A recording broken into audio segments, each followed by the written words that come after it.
नमस्कार, आप देख रहे हैं जनोदय टाइम्स। मैं हूँ जिया। उत्तर प्रदेश के पूर्व राज्य मंत्री नटवर गोयल को अखिल भारतीय वैश्य महासम्मेलन का तीसरी बार प्रदेश अध्यक्ष चुना गया। आपको बता दें, हरियाणा के पूर्व मुख्यमंत्री बाबू बनारसी दास द्वारा जय संगठन बनाया गया था, जो कि सामाजिक मुद्दों को लेकर और वैश्य समाज को लेकर राष्ट्रीय स्तर पर काफी सक्रिय है।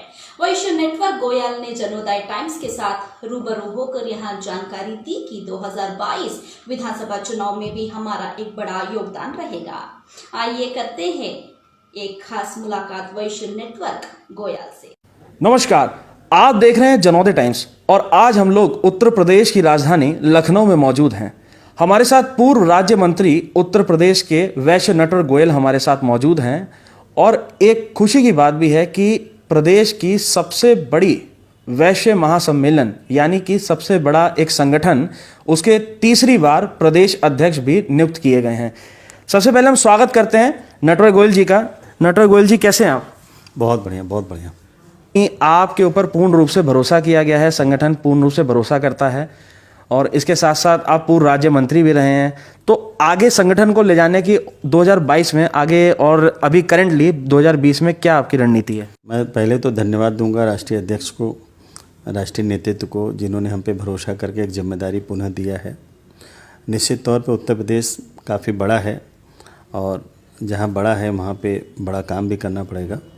अभी तक हम लोगों ने अपना ही जो फैलाव किया था मंडल स्तर पे, जिले स्तर पे, लेकिन इस बार की जो हम लोग की रणनीति है कि हम बूथ स्तर तक जाएंगे। हमारे हर बूथ पे कम से कम 11 यूथ हमारे वहाँ पे होंगे, पूरी बूथ कमेटी बनेगी।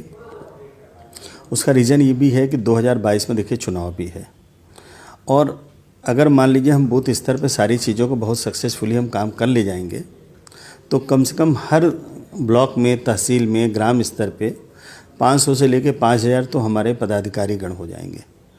और कहीं पे कोई भी हमें काम करना है, कोई भी डेवलपमेंट करना है किसी तरीके का, तो उसमें चीज़ें हमारी आएगी।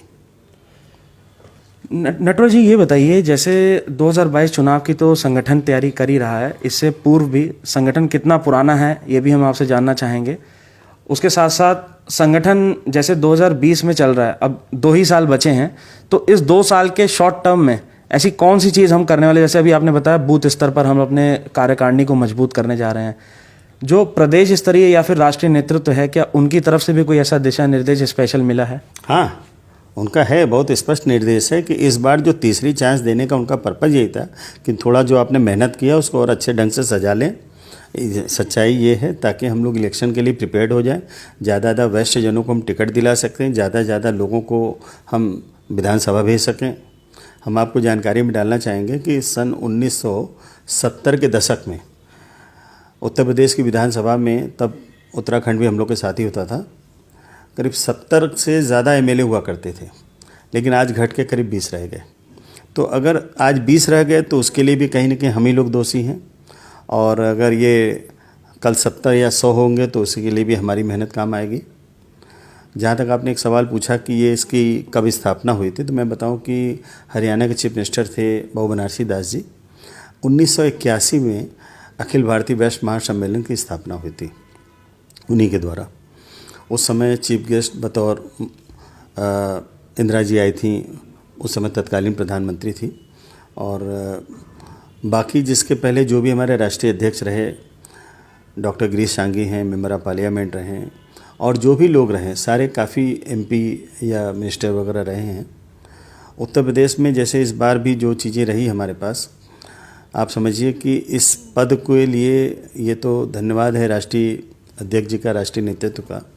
काफ़ी लोग अपना अपना काम करते रहे, कुछ पूर्व मंत्री भी लगे रहे, कुछ विधायक भी लगे रहे, माननीय कुछ और भी धनाढ़ लोग, कुछ बड़े अप्रोच वाले लोग, संगठन के भी कुछ लोग। देखिए, एक बात और है, पद का लेना एक चीज़ है, पद को चलाना दूसरी चीज़ है, और पद को सुशोभित करना और संगठन को मजबूत करना, सच्चाई है कि यही मेन काम है। हमने देखा है संगठन की मजबूती के साथ साथ कहीं ना कहीं आप सोशल मुद्दों पर भी बहुत एक्टिव रहते हैं हर जगह पर, और साथ साथ इतना बड़ा अंतर्राष्ट्रीय स्तर पर इवन जो वैश्विक महामारी चल रही है कोरोना कोरोना वैश्विक महामारी के समय भी संगठन ने काफ़ी कार्य किया है, हमारे नज़र में भी काफ़ी कार्य आए, लेकिन उसके फिर भी आप कुछ वर्णन कीजिए, कौन से ऐसे कार्य रहे थे और कौन सी ऐसी चीज़ थी जिस पर आपको संगठन के नाते बहुत गर्व है। हम आपको बताएं कि वर्चुअल मीटिंग के दौरान हमारे प्रदेश के 75 जिले 18 मंडल के जो हमारे मेंबर हैं, अधिकारीगण हैं, वहाँ के हमारे अध्यक्ष हैं, मंत्री हैं, हम लोगों ने हमेशा इस बात का आपस में निर्देश दिया कि कहीं पे कोई भी तन से, मन से, धन से, जन से, दवा से, अस्पताल से, जबकि कोरोना में लोग बहुत भाग रहे थे, छिप रहे थे, अवॉइड कर रहे थे, नहीं मिलते थे, उसके बावजूद लोगों ने घर घर खाना पहुंचाने का काम किया। लोगों ने जा कर के दवा जो भी सुविधाएं दे सकते थे, कई लोगों ने एम्बुलेंस भी चलवाई, मतलब इस तरीके की जो व्यवस्था दे सकते थे। कि वह समाज व्यापारी समाज के साथ एक सबसे अच्छी बात क्या है कि ये समाज सबसे ज़्यादा दान देने में आगे रहता है। चाहे प्रधानमंत्री कोष हो, चाहे मुख्यमंत्री कोष, उसमें बहुत पैसे दिए गए। आप अगर इतिहास उठा के देख लें, हम लोग भामा शाह के औलाद हैं। भामा शाह ने भी हमेशा दान देने का काम किया। आपको बता दें कि महाराणा प्रताप जी को भामा शाह जी ने उस समय इतनी दौलत दिया था कि 23,000 उनकी सेना को लगभग 1 साल तक खाने पीने रहने की सारी व्यवस्था इन्होंने दिया, और बाद में वो जीते भी, क्योंकि कहीं ना कहीं एक सोच बन चुकी है वैश्य समाज की। हम लोग देखिए व्यापारी लोग हैं, हम लोगों का कोई झगड़ा नहीं, कभी किसी इतिहास नहीं मिलेगा कोई वैश्य समाज का आदमी झगड़ालू हो, ये वो शांति प्रिय लोग हैं, अपने काम से काम रखते हैं, व्यापार में दिमाग लगाते हैं। ये बड़ी विडम्बना है कि कुछ लोग व्यापारी को गलत निगाह से देखते हैं। हालांकि मुख्यमंत्री जी का बड़ा स्पष्ट निर्देश है, उसके बावजूद कई अधिकारी व्यापारियों को बड़ा शोषण करते हैं, कुछ अपराधी शोषण करते हैं। लेकिन ये भी बताते हैं कि जैसे ही जानकारी में आता है तो तुरंत उस पर एक्टिविटी बढ़ जाती है, और उसका नतीजा होता है कि अपराधी पकड़े भी जाते हैं, केस का खुलासा भी होता है, शासन की तरफ से भी पूरी मदद होती है, इसमें दो राय नहीं। बहुत बहुत धन्यवाद नटवर जी। तो जैसा आपने देखा कि किस प्रकार अर्श से फर्श तक का भी सफ़र तय किया, और एक बार दूसरी बार नहीं बल्कि 3 बार लगातार संगठन में मजबूती के साथ प्रदेश की कमान संभालने वाले नटवर गोयल जी, जो कि पूर्व राज्य मंत्री भी थे, वो हमारे साथ जुड़े थे, और उन्होंने बताया किस प्रकार संगठन आज तक कार्य करता आया है, और वही नहीं बल्कि आगे 2022 चुनाव में भी पूर्ण रूप से मेहनत करने वाला है। आप देखते रहिएगा जनोदय टाइम्स। जय हिंद, जय भारत।